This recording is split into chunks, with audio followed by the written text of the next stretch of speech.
Ops, okay kids, balik na kayo sa pwesto at mag-start na tayo sa ating pag-aaral. O, dito na kayo.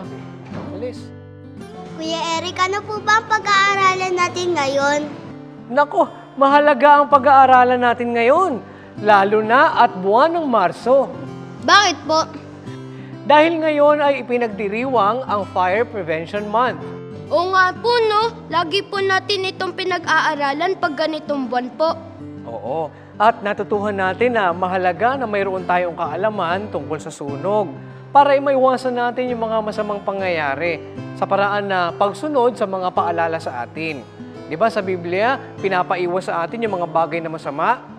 O, basahin natin ang nakasulat sa aklat ng unang Tesalonika sa 5 at 22. Layuan ninyo ang bawat anyo ng masama. Yung malaman natin yung prevention pagdating sa sunog ay isang paraan para maiwasan natin yung mga masamang pangyayaring ito. Mas mabuti nga po, Kuya Eric, kung malaman po namin yung ganitong paraan. At yan ang ating verse of the day.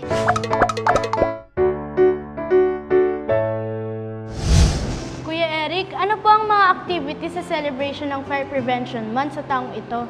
Maya-maya lang ay malalaman na natin ang activity inihanda ng Bureau of Fire Protection sa pagdiriwang ng Fire Prevention Month sa taong ito.